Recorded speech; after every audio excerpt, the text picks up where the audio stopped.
Ooh, I love how she beats the crap out of him. Shut up! I don't. Whoa, Shut up. that's loud. I don't endorse violence, but I'm sorry, this dude. This I think it was appropriate. Welcome back, everybody. Today we are discussing Evil Season 2, Episode 2.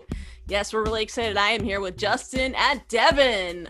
They are both in the Evil Facebook group. And leave a link down below so you guys can join us because we do chat about a lot of different theories. It's a lot of fun. And today we are going to speculate and throw around a few theories because I don't know about you guys. I have a lot of questions about this episode. There's a lot. There's a lot. Yes, there is. Starting at the beginning, the pop-up book.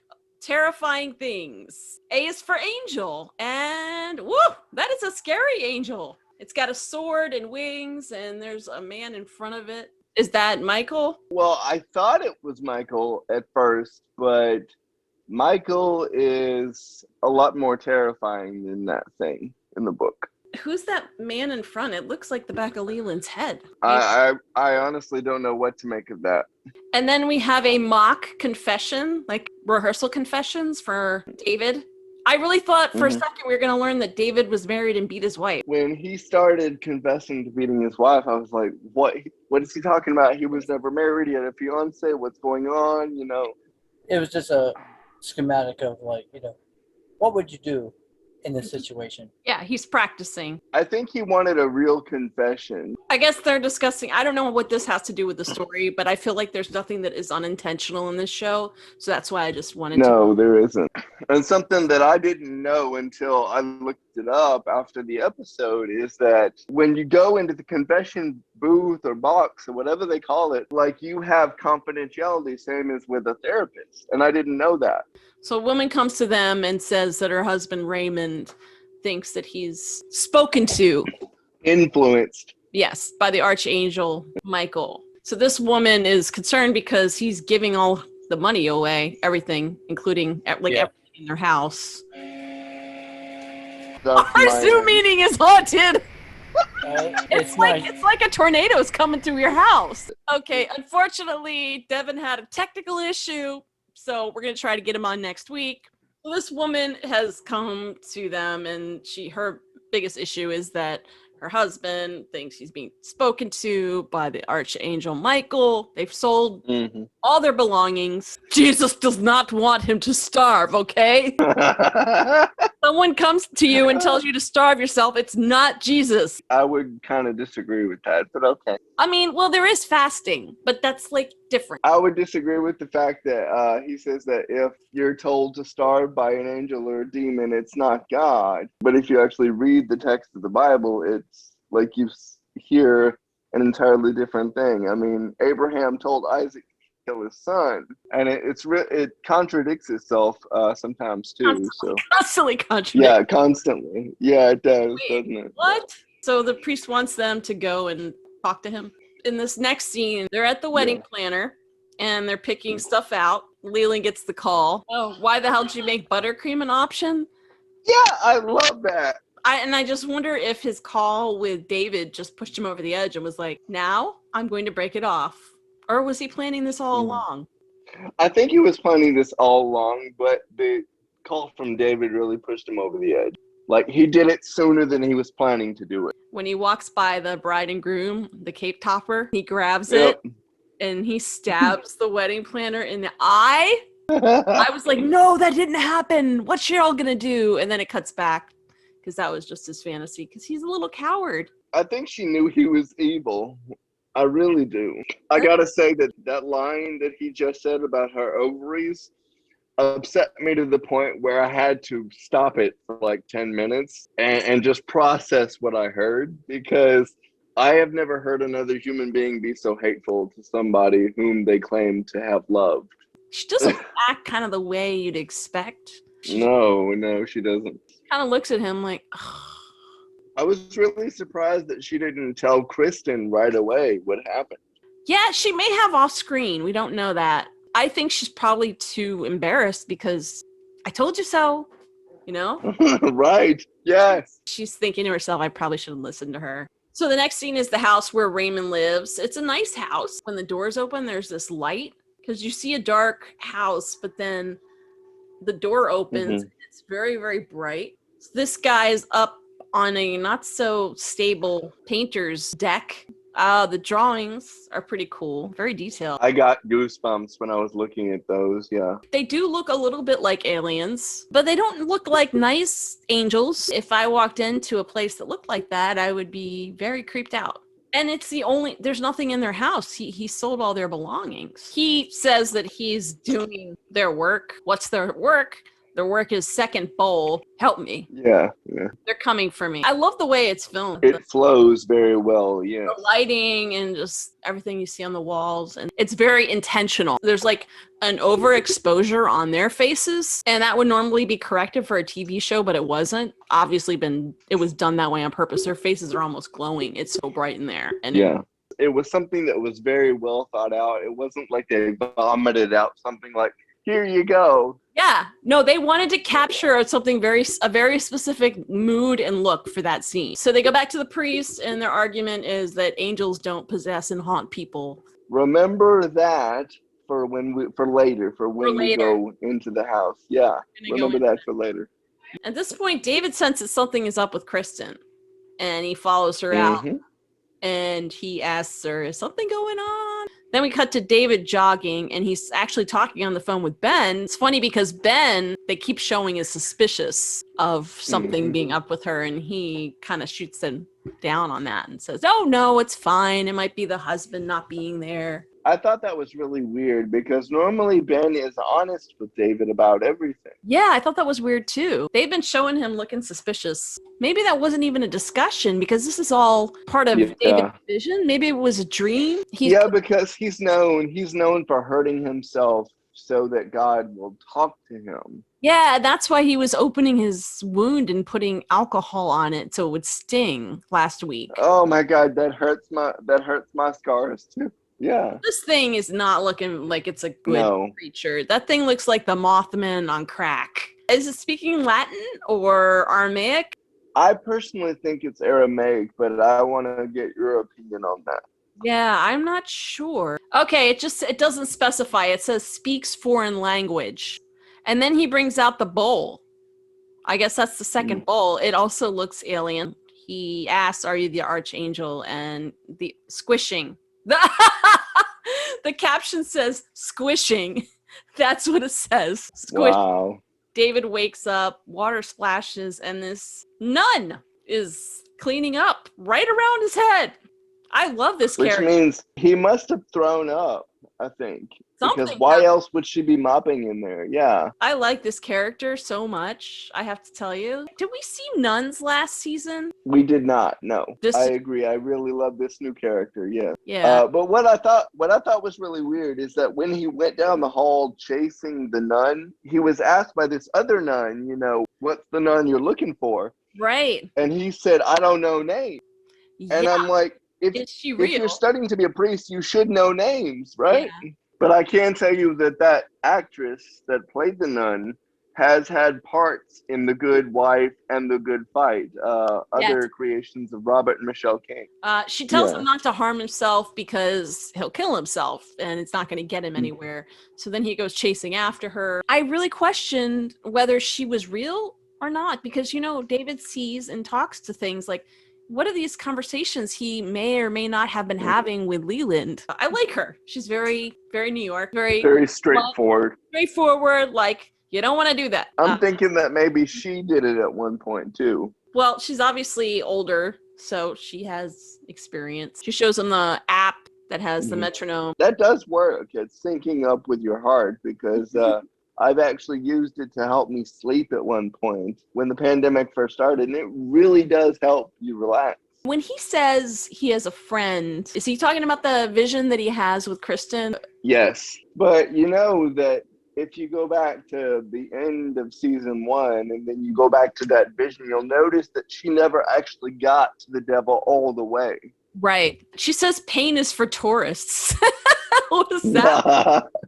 I don't know what that means. I mean, I don't know what that means either. What are tourists? People that are coming from Europe and hanging out and going to see cats? I understand. If you have to go see cats, then yeah, that's painful. Then Ben is on his computer watching Leland, and there is something that pops up. This writing, I also don't know what this is. What language it's in? Yeah, I'm not too sure about what that is. Yeah, Some type of dead language like Egyptian or Aramaic or something. I'm not able to determine. Maybe some of our viewers can leave a comment and enlighten us, because that would be good to know Mhm. if they recognize it. Yes, please do leave comments. We love to hear from you. It has someone's signature at the bottom, so it's a letter. Oh, really? I didn't see that. Really? Yeah, it's Oh, whatever wow. it is. Yeah, it's typing itself out, and then there's like a signature at the very bottom. So it looks like some type And of letter. And then Leland is looking out his beautiful view. Again, he has a really nice apartment. The freaking yes. thing comes back. Feliz Navidad is back. Yeah, he goes under and discovers that they have found what was in the floorboards from last from I have to quickly say that that whenever I watch TV, I have my headphones in, and so like it blares really loud in my ear when it sings Feliz Navidad, and I'm like, damn it. He's not happy about that. So then he goes to meet with Cheryl, and he confronts Cheryl. For some reason, he thinks that Cheryl gave Kristen information about his hiding spot. No, Leland, they found it on their own. You underestimate your enemies. You've underestimated Kristen. And then he says something mean about crawling back to your daughter, about what's gone on between you and me. I will come for you, bitch. Oh, I love how she beats the crap out of him. Shut up! I don't Whoa, shut up. that's loud. I don't endorse violence, but I'm sorry, this dude, this I think it was appropriate. I'm sorry, it was appropriate. I agree. And then she says, you think that you're the only demon I've dated or something like that. I might be paraphrasing. Yeah, I really think people are kind of looking too much into her saying that. I really think that was a metaphor. yes, it wasn't a literal thing. I love how she called him a little freak, and she knows where all his skeletons are buried. So I just want to know what they've done, because she says, I have so much more on you. I just wonder, what has she seen him do? What does she know? I don't know. He trusted her too much, I think, and he showed her a lot of stuff that he shouldn't have. Your hands are much dirtier than mine. That's a... But what does that mean? Like, she hasn't done anything bad or illegal, not that we know of. Well, we don't know what they did together, because it's implied, like she says something about what they've done. What the heck have they done? So actually, it's not quite the next scene. The next scene, we have David back again trying to do a mock confession role play. Oh, right, yes. And that's when he calls out on the fake and says, this is a plot to Scarface. Yeah, exactly. It's not a real confession. And then we learn that Raymond has saved this family from a burning car. He thinks it's Michael the Archangel working through him, but unfortunately he abandoned his wife in the car to go help save this family. So his wife is pregnant. So I don't know if he just left her on the highway, but the whole thing was weird. I got the impression that he left her in the car and he ran to save the family, but that put her life in danger and the baby's life in danger as well. So and then she runs into Mira, who wants to talk to her because she's now taken over the case for Orson. Creeping over by the water fountain, like right, yeah. They say it's probably not the wife, and Kristen, we know what she did. I know this might be speculation, but you don't think she'll actually try to kill Ben to keep him quiet, do you? No, because, well, we'll get to it. Later on, she starts to question if she did the right thing. We'll get to that. So that happens. She goes and talks to the wife. The wife is saying, okay, well, she's happy that he saved this family, but you're right. She was in danger, so he kind of left her in danger. The Archangel, once again, told him. No, he acted through him this time. He actually had taken over him. He didn't tell him to go do it. And David asks him about the second bowl, and he knows right away that he saw the second bowl, yeah. He saw the angel. What are your thoughts on this scene coming up where they say that he let the guy burn in the car for 60 seconds. What? Well, that I think was done very intentionally because it prompted Kristen to Mhm. question, did she do the right thing or is she a murderer? Because Yeah, I think so. and Yeah. then she flat out, so I think that's why they did that. I think that's why they threw it in there because it ties into Kristen's psyche there and it got her thinking. Mhm. So then Ben actually confronts her and says, I heard your friend talking about this case. Is there a problem? She says there's going to be trouble. She says, trouble's my middle name, and then walks away. Which I really think that he suspects that she might be a little bit crazy right now. Yeah, just a little bit. So then we get back to David. We get back to David, and he uses the metronome. And it's funny, they showed the faucet dripping too. That was actually a cutaway sequence. That yeah, because he doesn't have a sink in his place. So it just was Yeah. to represent. Okay. Yes. It works. They show a heart beating. It's kind of creepy. Mhm. And then he's in that weird desert. He's out in the desert. That's weird. Mhm. There's like a genie lamp, and it looks like some type of wasp. Or maybe that's an angel on the left. There's two symbols that appear next to David. Yeah, it literally looks like a genie lamp on the one side, and then the other side looks like. I'm looking at exactly what you're looking at right now, and I think it's might be a genie lamp. Yeah, but on the other side, what is that? I think it's supposed to be a physical manifestation of what the archangel or the archangels look like, because there's supposed to be more than one. So then this thing actually appears again, and we can see the subtitles, and he's talking in whatever language they're speaking. They're actually speaking in the language together, and we can understand him. Is there a second bowl? God's penance? What is it? So, a weapon more powerful than 10,000 swords. Half the world will be dead. And it cuts to what looks like a nuclear aftermath. It's definitely something man-made. Let me say something on that effect too. When they cut away to the computer and you can see something about a mysterious illness or whatever, but I can tell you that they're not going to do any reference to COVID-19 this season, because of something that Robert King said in a recent interview, that they weren't going to address COVID this year. It's weird because maybe that was just a nod to it, because it was obviously the beginning of what we saw in the end of last year. Oh, the end of 2019, when the outbreak was first public. This Yes. mysterious thing. We learned it was in December of 2019. But what happens to all the people, the innocent people who did nothing? Well, they have to die. He's also got a sword or a knife. Mm. God is the measure of just. Yes, we get in the whole just discussion. Well, they're going to die. I honestly don't know what to do with that information. I mean, what do you think? It's alluding to an apocalypse, but how soon and why did it cut to the plague? The next plague, and boy, maybe it might have just been a nod. And also, there's also a police at the top when it says the next plague. It starts to zoom in. There's a police thing at the top. Maybe it was just a nod to what's happening in the real world, like some type of parallel universe thing, you know? Because they wouldn't have COVID-19 on one hand and a nuclear holocaust on another. You have to pick your evil. How does this all tie in? Because that definitely looked like some type of nuclear. Over the past years, I feel like the nuclear threat has gone down to what it used to be a serious concern. And now I think I think everyone has realized, no one gets out alive in a nuclear war. No one gets out alive. We will all die. So I wonder where they're going to go with it. I guess we'll just have to wait and see. Yeah. So then we have Leland finding the lovely blood on the wall that she has written. Cheryl. What's it say again? Die, you stupid pig.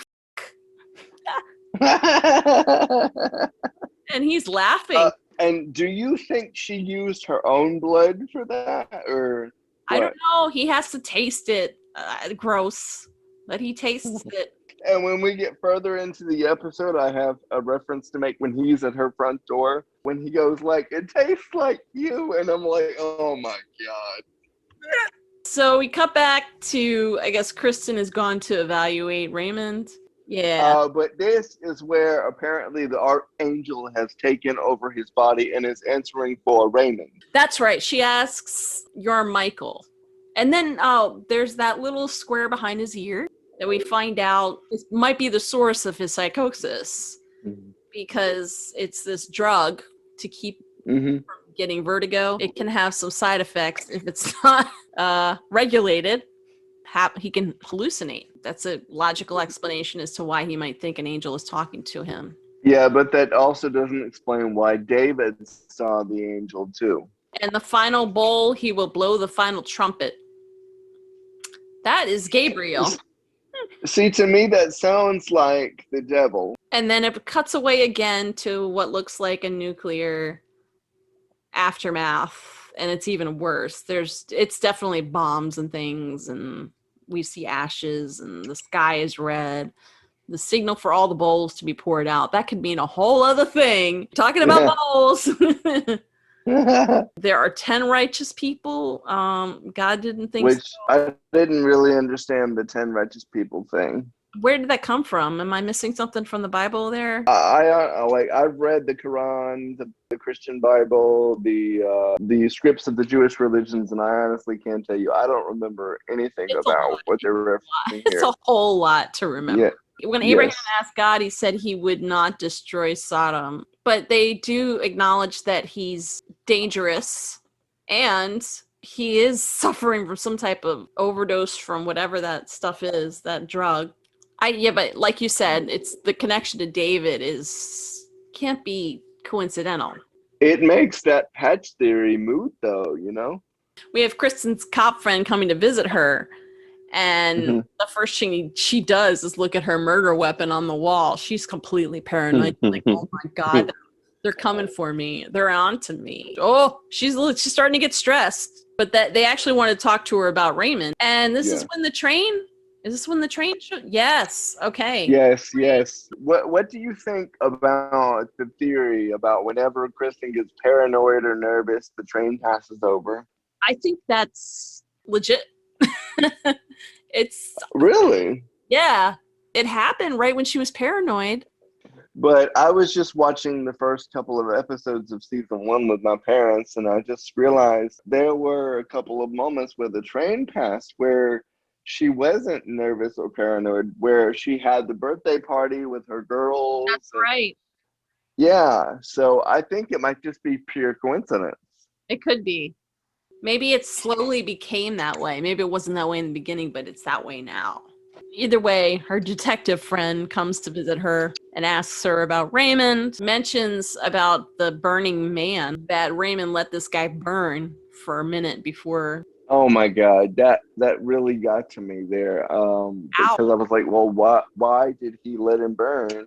Okay, if I were in that situation and I had to save somebody, would I let them burn? The answer would be no. I would. No, not burn alive. Kristen goes back to Ben and David and says the psychosis because he did allow this to happen. This guy really is dangerous. We got to do something.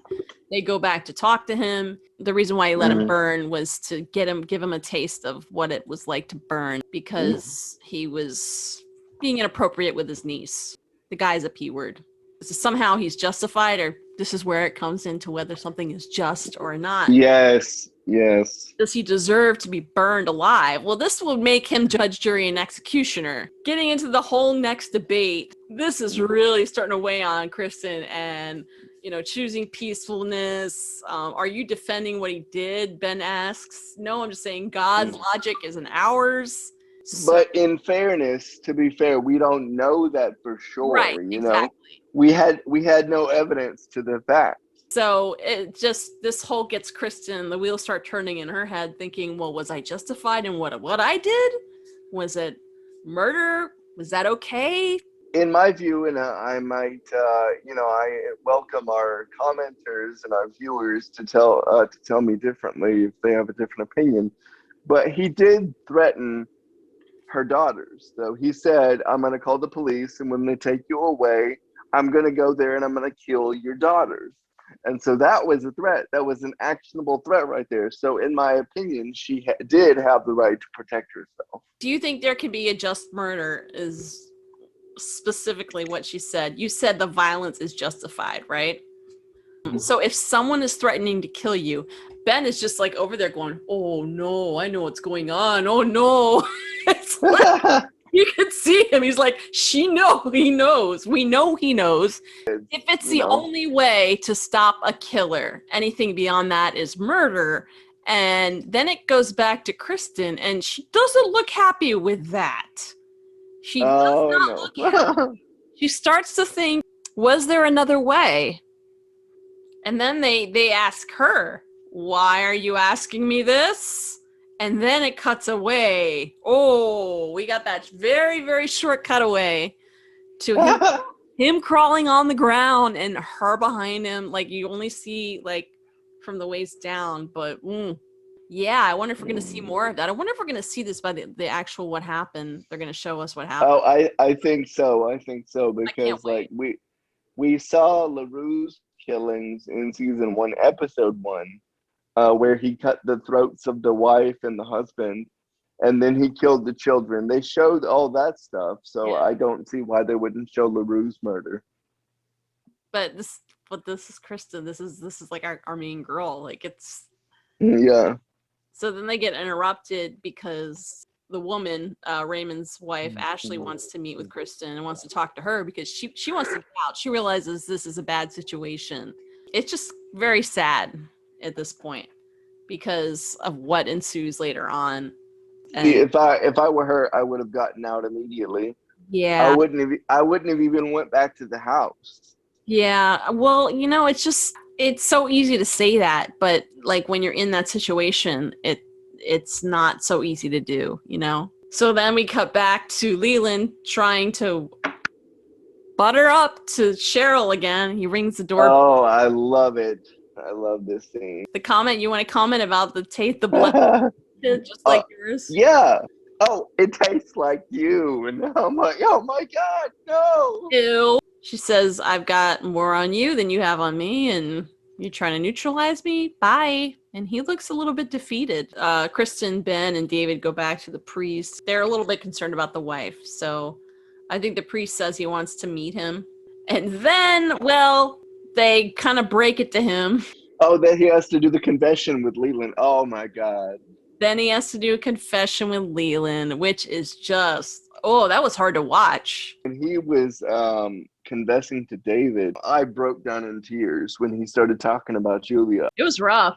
They go back to Raymond's house. It's empty, completely empty. And they just find him sitting in there. I don't know how to explain why there's just a pile of ash.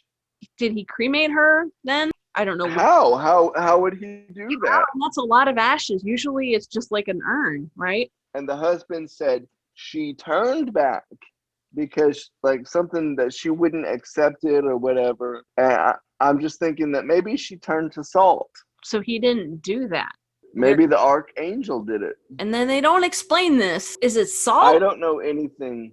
I think it is, but I don't know anything about Laud's wife. Me either. That it was one of those really dark moments because she was pregnant. He may have killed her and just put the salt on top of her. Which means he also killed his baby too. And then we had the scene with Leland and our lovely Dunn character, and his mouth gets so big when he hisses at her.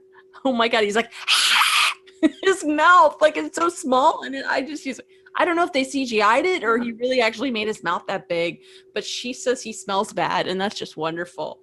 And some people, religious or not, they do have that sixth sense about them where they can just sense something wrong with a person. She was like, maybe I should stay, maybe I should not leave you because this guy is insane. Yeah, she's crossing herself. I think that he's generally threatened by women. You wanted to comment about the chairs. Yeah, because while he had his back to David and he was like looking at David, like he was like this to David. Yeah. And I was like, you're not supposed to be looking at him. That's the point of it. You could see the point of the fact that with every word Leland said, even before he started talking about Julia, his grip on the cross tightened. And so I think that he was going to have a bloody hand, regardless of whether he talked about Julia or not. I feel like Leland's entire existence in this scene specifically, he just is constantly trying to get under people's skin. Like, that's all he does is antagonize people. I don't think there's anyone that he doesn't antagonize on this show, whether it be the nun or Kristen or Ben or eventually Cheryl, now David. Other than, the priest, he probably is butt kissing them because, when he needs to, he knows how to schmooze and turn on some charm. When he started telling that story about Julia, even before he mentioned her name, I was like, oh my God, he's talking about Julia waiting outside of work and then convincing her to kill herself. Oh my God, I was distraught. How did you feel in that moment? I knew where it was going. As soon as he started to talk about, well, this woman that I used to like, I said, oh boy, this is going to be Julia. This is going to turn out to be I knew where it was going. I don't believe his story. I think he's lying. He's a liar. He knows about Julia, so he's making all this up because that's what he does. He's full of crap. He lied about the bus driver. Oh, yeah. He lied about everything.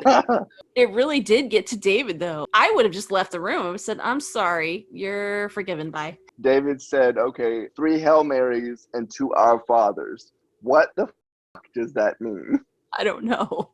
I don't know what that means. I really don't know what that means. He said, God forgives you. I think he just wanted to get out of there. He was like wanted to de-escalate without completely ripping his head off. Poor Leland didn't get anything but whatever, 2 Our Fathers and 3 Hail Marys. And he looks like, yeah. But then, like you said, we see the blood on David's hand because he's been gripping it so hard. And then our nun friend says, I'll help you. And that's the end. Oh. But help him with what, though? Like what do you think? Yeah, he must have asked her for help because she was offering help after she found him on the floor. So I did want to talk about the reduced presence of her daughters in this season because normally we saw them in every episode. Yeah. And you can already see their reduced presence given the fact that we didn't see them in the second episode. They are only in the episode when they have things to say. So remember in season 1 where they were, coming in and they were talking over each other. Always. Even if one of them, always, even if they didn't have anything to really say in the script. And I was wondering if that was because of the pandemic. I was wondering about that too. What you could do is you could isolate the kids and have them have a pod, but with kids it's a little bit riskier. I wouldn't be surprised if that's why, because the pandemic. Yeah. Not just that, just a scaled down cast and maybe a scaled down crew to a certain extent. Yeah, that's our show, guys. Yeah. So we hope you guys liked it. And if you want, come back and join us next week. We'll have a review. Ring that notification bell so you know that when our video goes up. Leave your comments down below. We love to hear feedback. And also come join our Evil group. I'll put the link down below. Bye. All right, we'll see you guys next week.